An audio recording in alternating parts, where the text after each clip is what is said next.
Hello, episode 4 of Catavan Kitchen, I think. Right, today I'm going to attempt, keyword, to make lasagna with this setup. That being different from a normal home, shall we say, is that I don't have an oven. The only implements I have are the hob and the grill underneath. We'll see how that goes. It'll be trial by fire, almost literally. As always, it's my own take on lasagna, so we'll see. What you're going to need is 400 grams of minced beef, 1 and a diddy carrot, accurate term there, 1 large onion, about 5 smallish mushrooms, 3 cloves of garlic, lasagna sheets, I'll tell you later how many when we actually do it, some pepper, some salt. I've got to try and remember these are all in Spanish from when we bought them over at Christmas. Rosemary, basil, oregano, a little bit of mixed herbs. I know that they're mostly covered, but just a little bit. Thyme and parsley. Plus tomato passata for the meat part of the lasagna. I don't think that's a very good thing for sanitation. So that's all you need for the meat part of the lasagna. The bechamel sauce we'll get to later on. So what you want to do first is finely chop the onion, garlic and mushrooms and grate your carrots. Peel and grate your carrots and then we're ready to go. We have our chopped onions, as finely chopped as I can get them, and we also have our mince in a frying pan with a tiny bit of oil, not too much, just a little bit of oil. We're just going to constantly keep stirring so it doesn't stick. Then, after probably about 2 minutes or so, we're going to add our onion.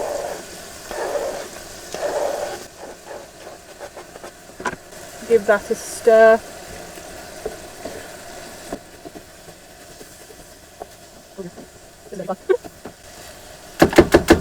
Right, I'm going to put the lid on that and I'm going to turn it down to a medium heat whilst I chop my garlic.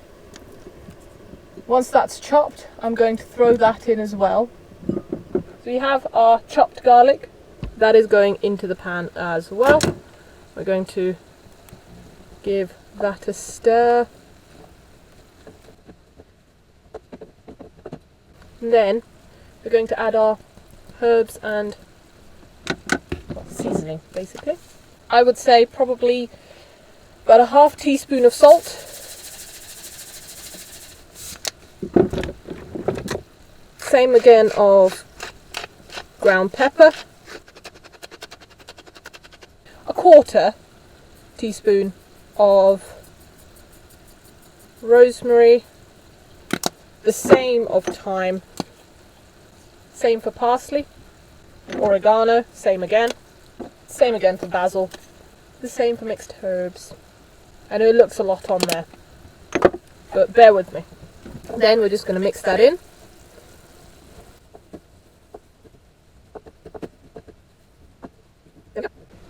Now again, leaving that on a medium heat until we're ready with the vegetables.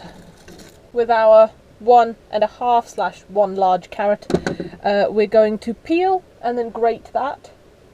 And with the mushrooms, we're going to very finely chop those.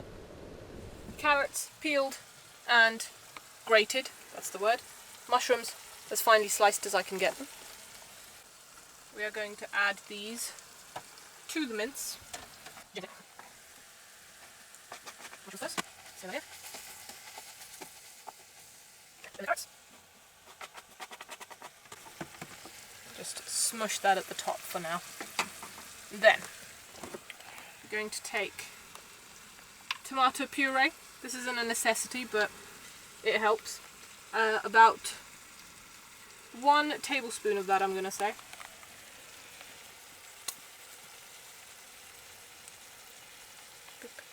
And half a carton of tomato passata, so that's about 200-250 grams. Then we're going to just stir all that in.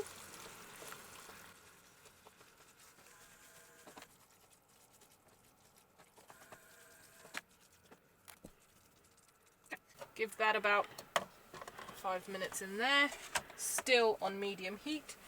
In the meantime, we're going to get a pan of water and cook the lasagna sheets in there.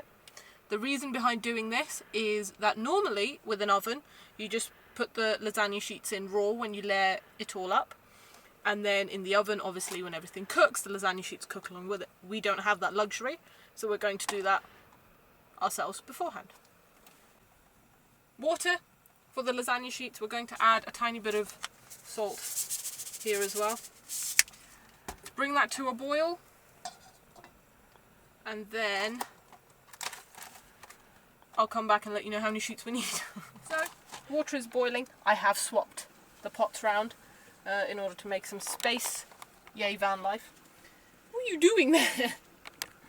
Twisty-turny effect. Okay. So, since we have to cook the lasagna sheets beforehand, and we've got no idea how many we need, what I've done is just roughly place the lasagna sheets. Sounds really silly, I know, but just roughly place the lasagna sheets to see how many would fit across that way. So that's 3, and I think I only have enough material plus height in the dish for 2 layers. So there are 1, 2, 3, 4, 5, about 7 sheets in there. That one's a little bit broken, but 7 sheets will do, I think. So we're going to put those in here. I'm just crisscrossing them so that when it comes to me taking them out, it's just that little bit easier. And I'll stir that again in a moment. This, however, I believe is done, if not very almost. Clearly was very, very fatty mince. There's a lot of oil on here, which I'm not a fan of.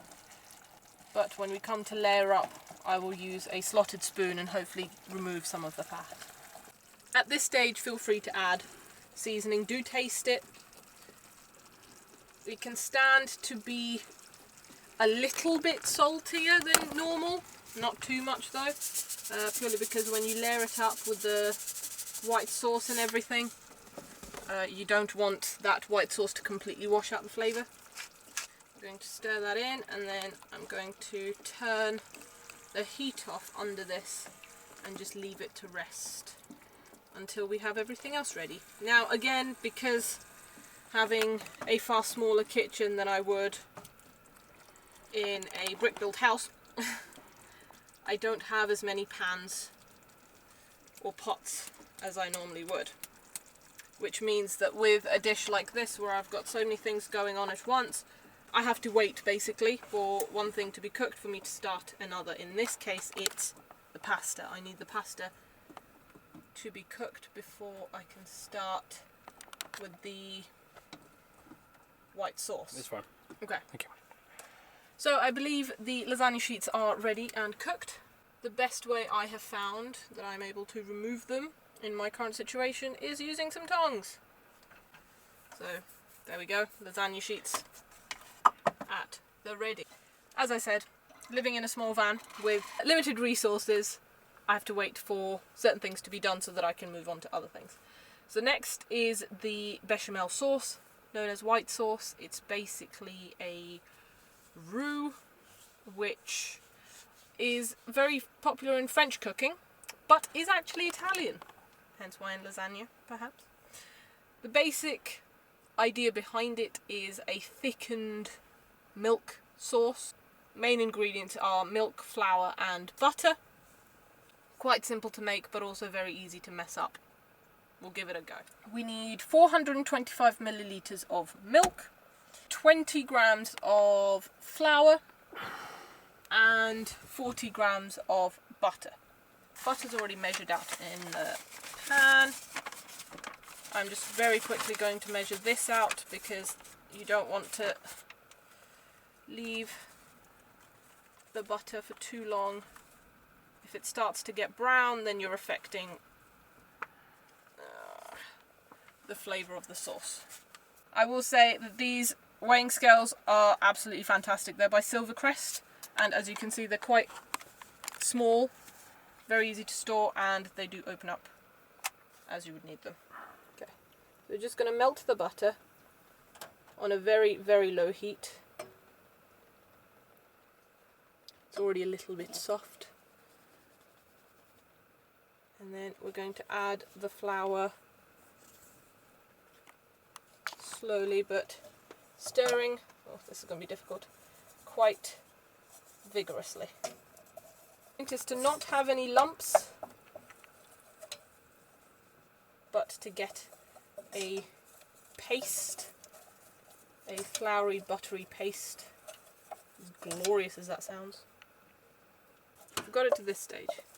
It's the buttery, floury mixture, just like so.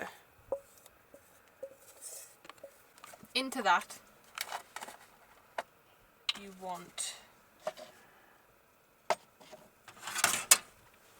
to not overcook that. 425. You're going to pour this in very slowly, a little bit at a time. Again, you don't want lumps. That is your main goal here, no lumps. Oh, that looks nice. Okay, so I've been slowly adding the milk until all of it's gone and vigorously stirring. Now it's just a case of letting that flour heat up and solidify the milk. You're looking for quite a thick sauce consistency, a bit thicker than it is now. You need to keep stirring because the flour will settle at the bottom and stick to the bottom of the pan. Keep it at a low heat to stop it from sticking too quickly so that you've actually got the chance to unstick it. But I'm going to take a quick moment and add a bit of pepper here. There we are. You can also add a bay leaf and some mace to this. That also goes quite well. But I don't have either of those at the moment, so I cannot do that. So the sauce is now like this, which is how you want it. I've turned the heat off and we are ready to assemble our lasagna. What we're going to do is put a tiny bit of oil right at the bottom and move that around.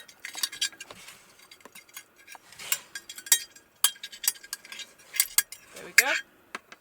And then, as I said, I've got a lot of oil in my red sauce at the moment, so I'm going to just use a slotted spoon like so. So you want a even layer at the bottom. So that's about a third of the mixture from the pan. Next, we are going in with some sauce.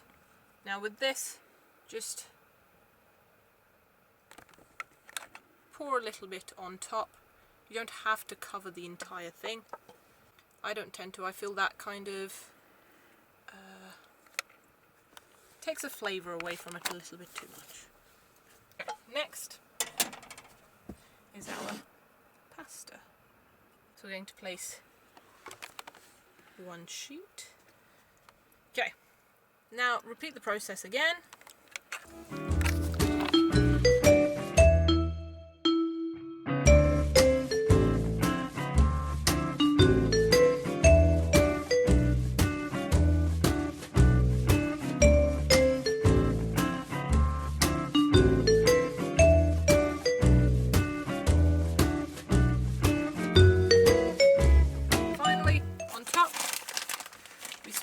Our cheese. I'm just using a cheese mix that's already grated for ease. Okay, so there it is, an assembled lasagna in the van. Next and final step is using the grill. So we're going to turn our grill on. We're going to take our lasagna we're going to place it directly underneath and turn the heat down to a medium. And we're going to wait until the cheese on top starts to go golden brown. And that's us, basically, sorted and done. On the side, usually I like to serve either garlic bread and or salad, lettuce. Greece luckily has this fantastic salad.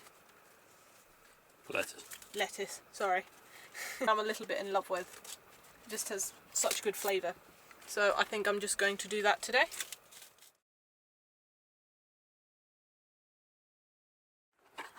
So it has been about 5 minutes. I believe our lasagna is ready to come out. Ta-da! Would you look at that? And all without an oven. So now, as with all lasagnas, do not eat them or serve them as soon as they come out of the oven, because it will just fall apart and all of your hard work doing the layering and everything, making it look beautiful, will be for naught. So, leave it. Even if it's just for 5 to 10 minutes, just leave it. It'll allow time for the lasagna to just settle, and that makes so much of a difference. Yeah, bit of lettuce, meat and pasta.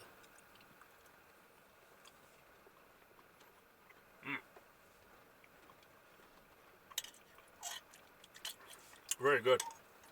Yeah? Lettuce gives it a little bit of crunch. That's why I like having lettuce with Yeah. almost every meal that I have. Would you give it a perfect score? A 5 out of 7? 5 out of 7. 7 out of 5. I mean, because this was my request, wasn't it? Yes. Yes. I'm happy with my request. Excellent. Say bye, Ben. Bye, Ben.